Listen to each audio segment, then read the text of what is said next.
Does this bother you, that it's loose and wobbly? Well, this is my Atari ST from when I was a kid. This is my actual one that I owned. It's not just one I've bought off eBay because I remember having an Atari ST. It's got various battle scars on it and internal upgrades that I had done as a kid and things that I've done recently. So today what I thought might be quite fun is to have a look at it, open it up and see what state it's in.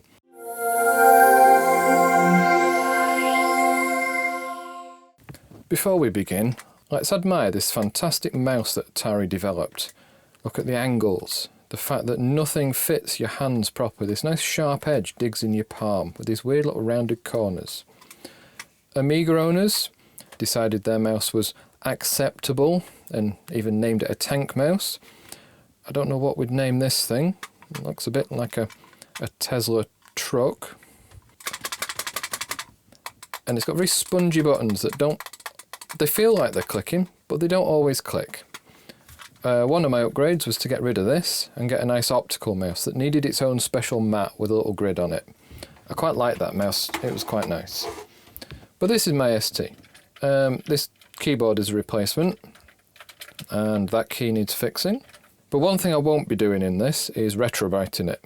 It's going to stay this sort of yellow colour with a bit of hint of grey in it, because this is how I remember it. It wasn't kind of the original colour when I had it. I think it has obviously yellowed over the years, but that's just kind of how it goes. Here, the label has got a big crack down it because as a kid I tried to peel the thing off. I don't know what I was doing. It's got a memory upgrade in it. Perhaps I was hoping I could peel this off or something. I have no idea what I was doing as a kid. Kind of probably shouldn't have done it. These two keys are the wrong colour, but never mind. What's quite annoying though is this keyboard is actually a replacement because I managed to break this key. So I had another ST knocking around that didn't work, that wasn't mine, so I didn't really care too much about it. So I took the keyboard out of it. And now I've broken this one. These key posts snap really easily. Fortunately, I think I can 3D print one of these. I've found a 3D file for the little plunger. So something I might try later is to 3D print some of them and see if they fit. Let's have a look around the machine before we open it up though. I've already unscrewed it, so I'm going to have to be careful holding it. It's also very heavy. There's a lot of metal inside this thing. It has a particular sound that it makes when it's all screwed together, this sort of creaking metal plastic sound. And I very vividly remember that as I used to pack it up and take it with me. We'd go away for the weekend to visit my grandparents and I'd take it with me. They had a sort of old style wood grain TV that I used to plug it into. And I'd spend hours just sat in my room using this thing. Being an ST owner, I didn't know many others at school, so I didn't have many games. Most of what I did was either play with kind of office packages that I got free off a magazine, or lots of PD and shareware. Right, let's flip the thing over without its guts spilling out. There we go. Right, so this sticker here is one of the things that I remember. Back in 1992. From GJS Computer Services in either Oldham or Manchester, that surrounding area. This is a 512K computer, and one of the upgrades that I had done to it was a 1 meg upgrade. And I remember ordering it.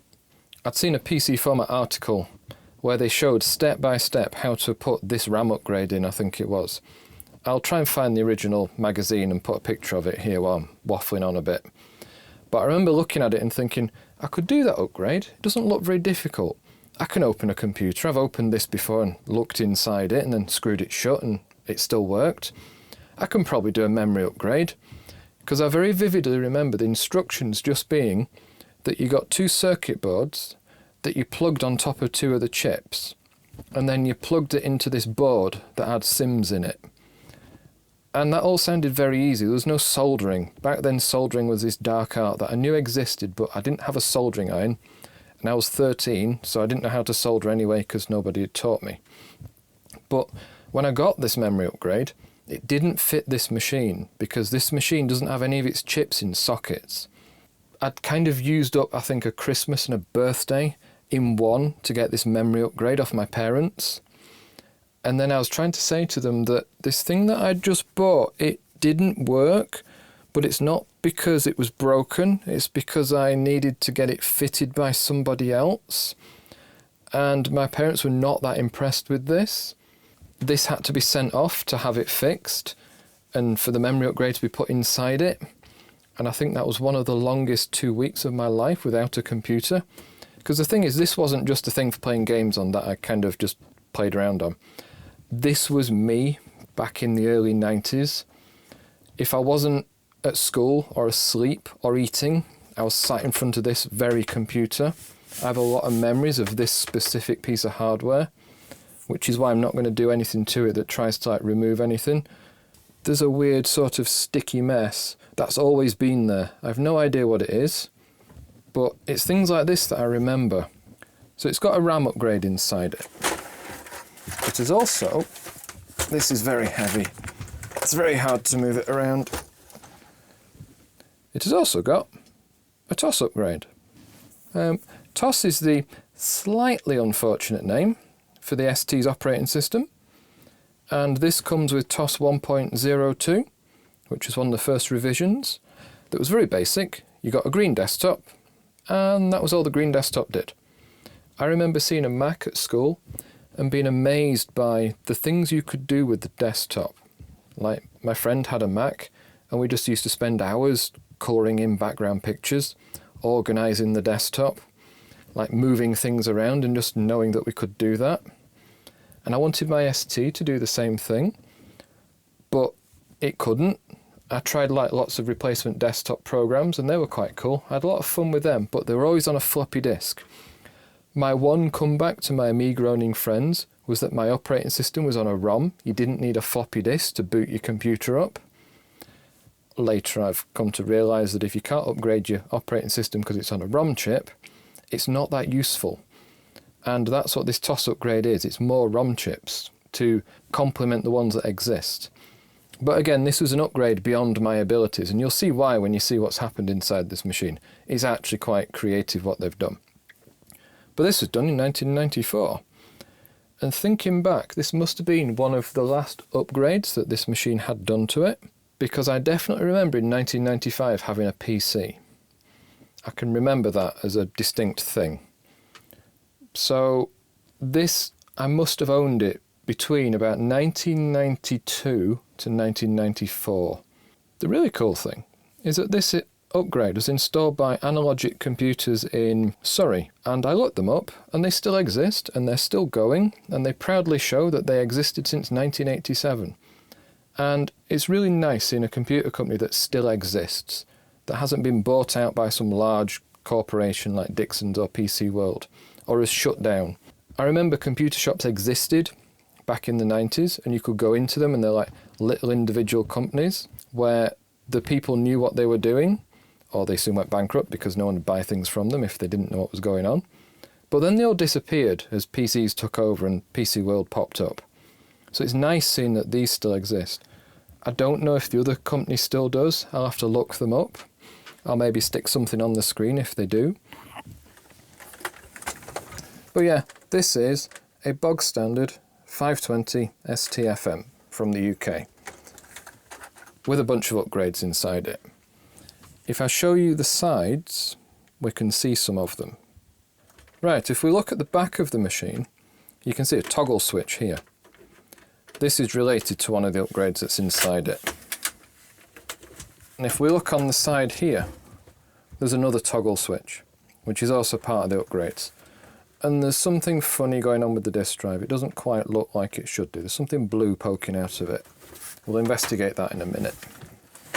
Right, because there's about 1,000 videos of people unscrewing computers to time-lapse, I've taken the screws out already. There we go, there's the lid off. Nicely. There's no, well, there's a very tiny little nipple there, but it's nothing that you can see. So this has never been put together wrong. And inside it, there's a bunch of stuff. First of all, here's the keyboard. Again, I've unplugged this because you know how to unplug a keyboard cable. Was this really made in 1979? Were bits of ST being made 40 odd years ago? Because I always as a kid imagined this is quite a modern computer. Like, I had that kid thing where stuff that I used obviously didn't exist before I was born, and it was invented just as I appeared.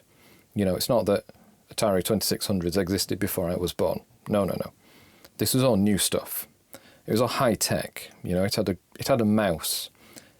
It had a real keyboard with actual real buttons on it that were quite quiet and nice to type on. This is quite a nice keyboard for a computer of its period. It doesn't feel like you're attacking it like a BBC Micro, and it's not like made out of dead flesh like a Spectrum. And it's got real keys on it, like it's got these F buttons. It doesn't have any extra weird codes written on the keys for basic symbols. It's got modifier keys that actually make sense, and a proper arrow button section, and a keypad. To me, this was a real computer. You know, you could do actual work on it. That was one of the things I liked doing. So here's a massive rat's nest of things, and something that shouldn't exist on an STFM. SIM slots. These are 30-pin SIMs, and this is a Marpet Extra RAM Deluxe memory upgrade. This is the memory upgrade that I caused my parents undue grief when I bought it. I must have pleaded with them so hard to get this, and then when it turned up, after about 20 minutes of disappointment, realising I couldn't fit it, we had to package the whole thing up and send it away. I think neither me nor my parents were that impressed with that, but that's me just being a kid and not quite understanding what was going on. It has a switch here, which is nothing to do with the memory upgrade. Right, this is the disk drive, which on the surface looks like a disk drive, but there's a weird connector here that shouldn't exist, and the cable sort of vanishes inside it. You can kind of see it wobbling around there.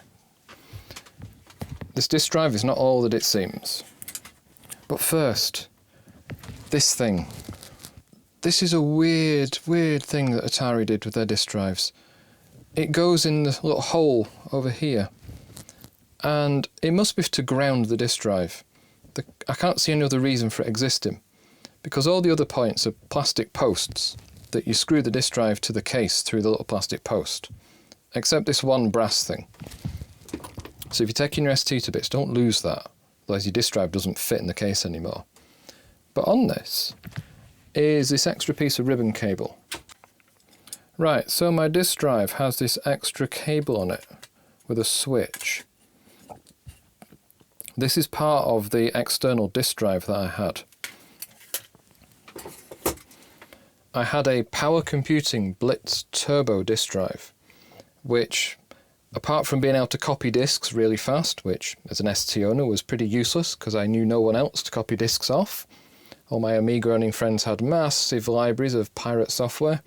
I had cover disks. So, yeah. But I liked the potential of having a disk drive external that I could boot from. That was quite cool to me. Having a second disk drive in a ST was like required. Otherwise you were swapping disks trying to copy them. And if you had a 512K machine, you couldn't fit a 720K disk in its memory in one go. So trying to copy disks involved a lot of disk swapping. But it made life a lot easier. You could have a program disk, you could have a saving disk. So second disk drive was another upgrade. This RAM upgrade connects to various places inside that we'll look at in a minute, and it's got some green fuzz on it, which is a bit disappointing. I thought I'd looked after this, but clearly age gets to everything. There's a bit of rust down here as well. So cleaning the rust off will be a thing we have to do. So let's get the memory board off. Originally, this would have come with two 256K SIMs on it, which these could be, but I have a suspicion these are 1 meg SIMs. There's already half a meg on the motherboard. Is it a motherboard? Is it a circuit board? PCB? Logic board? What do we call them in old computers like this? Is motherboard just a term for PCs only? There's already half a meg on that, so with another half meg, you have your 1 meg upgrade, which is what I bought. I could have just bought a 1 meg upgrade, which is a bunch of chips on a board that goes inside the machine. And again, I liked the potential of having more memory. I didn't just want the bog standard 1 meg upgrade. Instead I got this. Right, so clearly this has aged a bit and it needs some work doing to it to clean it up. There's some nice heat marks on the inside of that. I definitely use this a lot. I remember learning about ray tracing and setting my computer off for, I think it was about 12 hours, ray tracing some shiny circles on a checkerboard. And then I couldn't view it because it had saved it as a true colour Targa image that my machine couldn't even display. That was a good use of its time. Right, looking inside, there's obviously a big metal shield that needs removing. There's the power supply, which some of the caps are a bit bulgy. Right, that one feels like it's got a bulge on the top, so does that one. But I can't see any of them leaking. And I did turn this on earlier just to see what happened, and it made noises, like the disk drive started making noises. And I think it's fine, apart from the crustiness. But I do want to check the power supply later, see what it's like. Now down here is yet another switch, which I need to take out before I can get the computer out the case. And this goes to the TOS upgrade. We will look at the TOS upgrade in a minute, it's quite creative. I've taken the machine out of its case. You can see it's now got this large metal shield all around it. This is obviously for compliance, to make sure it doesn't leak any harmful electromagnetic interference. I think secretly it's just to make it really heavy. Like, this machine becomes so much lighter when you remove it. But there's the power supply, which was made in, I think it's 1993. See, look, this is another thing that made this like a real computer to me.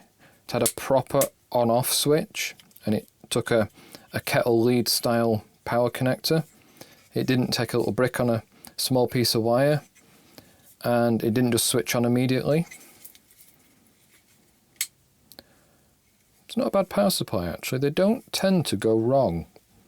Like, there's no 30-year-old design flaws with them. It's just maybe these capacitors dry out a bit. But we'll find out later. Before we dig into this, I just want to show you the disk drive. There's a wire poking out the back, which doesn't quite look like it should do. And the front just looks like there's a hole, and there's what looks like a button. And that's missing, and there's nothing there. There's the weird Atari shape to the front of it. This is no longer a disk drive. This used to be a disk drive. Then I got hold of it. And inside is this. This is not a Gotek. This is a HXC 2001 floppy drive emulator. This is the thing before Goteks existed. But this is different a little bit. It's got a program that works on the ST that lets you choose your disks from a menu. But yes, that is a rubber stuck to it, and there's another one. Oops, it's just dropped on the floor. And some hot glue. I gutted the disk drive to fit this because I didn't want to drill holes in the side of the case. These Atari disk drives are very distinctive with this styling to them that fits the side of the plastics very carefully, and I didn't want to change that. I mean, one of the modifications with your ST was to put a different disk drive in it if this one broke, and they never came with this front, so it was quite common back then to cut the front of the side of the case open to fit a normal PC style disk drive in it anyway. So it's not like we're precious over our machines and how they looked back then. But here's the rest of it. Let's get this metal shielding off. Ta-da! There we go. There's a lot going on here. We need to investigate further. Let's zoom in. So there's various upgrades that I've had done to this, as I keep saying. And it's all because I wanted my ST to be able to do more. I wasn't content with just playing games on it. I'd owned a Spectrum. I played games on my Spectrum. I typed in a little bit of basic code, but mostly I played games, because I was a little kid. But now I had a real computer, so I wanted to actually do real things on it. And one of the things I wanted it to do was to look a bit more like a Mac. I was kind of obsessed by them. So this is TOS 2.6, and this is TOS 1.02. And this creative rat's nest is what lets you switch between the new ROMs and the old ROMs, which was quite important because nothing worked with the new ROMs that was a game. They all needed the old ROMs. what I'm really curious of is how this works. Like, this is the 68,000 here, and it's got wires soldered directly to it, and then to the chips. And I'm fairly sure this toss-up grade wasn't intended to be fitted like this. I think whoever fitted this toss-up grade looked at my Atari and went, it's not going to fit, I need to make it fit. I'll show you what's on the bottom of the board later. This is the RAM upgrade. This is kind of how it was supposed to go. If you look down here, it's very hard to get the camera to focus on it. There's a circuit board on top. I can't remember what chip this is. It's not the CPU. And this chip on other STs is in a socket. It's in a square PLCC socket. And this circuit board is supposed to press over the top of the socket. And that's all the installation is supposed to be. It's 2 chips. You just push the circuit on top of the socket. But here, whoever's installed this has done a really good job of bending each of these pins and soldering them directly to the chip legs to make this upgrade fit this machine. And having done soldering myself that is this small, this was not an easy task. Inside this metal tin is the video shifter chip, which is responsible for the picture. And there it is. This must have been in a socket already. I mean, I might even have put this bit in myself and then realised that this bit I couldn't do here. And then we packaged it off and got the rest fitted. But I'm not quite sure. Stay. But there's a video shifter chip on the other end of the cable. This RAM upgrade was supposed to be that simple. You plug it in there, you plug it in here, you plug in the board with the sims in it, job done. But I got stuck here. So this toss upgrade, let's get this computer out of its metal shield completely. Whilst I do this, I'll tell you about this specific machine. You see, I owned it as a kid, and then at some point I upgraded to be a PC, and we either gave it or sold it to my cousin, and he then used it for a number of years. And I remember going around with my PC and then seeing him with his ST, which was my ST, and he was kind of using it for a lot of music stuff. He was quite into his music, and he still is. And one of the things that I remember is that he saw my PC and then started wanting one of his own.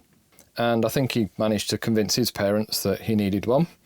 And this ST, this specific one, was just put away in his loft for a number of years. And I forgot all about it because I had a PC. I no longer cared about this thing. Retro computers weren't a thing. You know, you just got rid of your old computer, you got a new computer. You don't have retro dishwashers, you just get a new one when you get bored of the old one or it stops working. Same deal with computers back then. And it wasn't until he moved house that he was clearing out his loft and he found this machine and my old Spectrum. And he said to me, do you want them back? So I was like, yeah, may as well, why not? It was my computer from being a kid, I'll have it back. And I'm quite glad that I did. People buy their old machines off eBay, but it's never their actual machine. It's just another one of that type. But this is my own. It's got all the scratches on it from when I used it. It's got a particular smell. I spent hours with this thing. I was doing a lot of, like, what I thought was serious work, and it kind of taught me most of the basics of IT. Like, I learned how to do desktop publishing on this thing. I learned how to do computer-aided design in a 3D package. And these skills have stuck with me. So when I learned to properly program, I had STOS Basic, which was not amazing basic. It still had line numbers in it. But I could do more than what I could on a Spectrum. I managed to write some half-arsed little rubbish game that I think I've still got somewhere. I'll have a root around, see if I can find it. And yeah, this was just like me as a kid, this whole machine. So anyway, getting back to the TOS upgrade. This is the back of the CPU. This set of pins here and this set of pins here. And this is some sort of logic chip, upside down. Clearly there's supposed to be some sort of, I don't know, circuit board that goes on top of the CPU that's got this on it. But this is another, it must have been made because it's got a sticker on it with like the labels. So it's not just the person who installed this reverse engineered a TOS upgrade and built their own. I want to reverse engineer it and work out what it does. That could be quite entertaining. Because also I don't understand what it's doing. And if any of these wires come off, it's all going to stop working. So I'm not going to poke this or try and clean it or remove any of this. The clever thing is you can switch the TOS upgrade on and off whilst the machine is switched on, and it doesn't care. Because one of the first things the ST does is it copies the TOS into RAM and then uses it out of RAM instead. Okay then, having completely gutted this machine, let's go through a list of things that I need to do to it to kind of improve it. I'm not going to retrobrite it or any of that stuff, but it does need a clean. There's a lot of spider webs in it and dust. I don't really understand how a computer with no fan fills up with dust. It just must seep in over the decades. Right, so I'll try and put a little shopping list of things to do up on the side of the screen or something. So one thing I need to do is clean the thing. It's very dirty. I need to fix all the rust that's appeared on these parts. So I need to replace this key. I think I can 3D print a new plunger to put in there instead. Unfortunately, I'll have to take out about 6,000 screws. I need to check the ports here. They look okay, but they're notorious for breaking. As a kid trying to play two-player games like Super Sprint, you'd often like just yank on the mouse cable to unplug it. And then to get the joystick cable back in, you just push it up in the general direction and wiggle it round until something went in. And that just destroyed these after a few years. Another thing I want to do is to try and build a hard disk SD card unit that I've bought off the internet. It's got very small soldering that I need to learn how to do. I need to fit this a bit better. Less rubbers, a bit of maybe 3D printing to make a nice box for it to fit into. And then it'd be fun to just work out how this works. I may not figure it out completely, but at least I'd like to know what chip connections everything is connected up to and why. So there you go. This is my ST from when I was a kid. And, oh, I need to replace that as well. There we are. One more thing, fix that plastic post. But yeah, this is my ST from when I was a kid. And if watching me improve its quality of life and then use it as an actual machine is something you're interested in, come back later when I've put those videos up. I'm going to do this over a period of time because I need to get all the parts together and then figure out what to do. But I'll video it and make videos about this and put them on my channel as I'm going along. I then want to start using it again, getting some of the software that I used to use. So I'm not just playing games on this thing. I was like, had magazine cover discs with certain programs that I quite liked. I want to set up what I'd consider like the best desktop setup I could think of if I had all this back then. So look at TOS 2.6 and its control panel extensions or a replacement desktop. There's some more modern stuff that's come out that I could try and use. So yeah, do all that YouTube stuff with like buttons and subscribes and things if you want to. Otherwise, thank you for watching all the way to the end, and I will see you in a future video.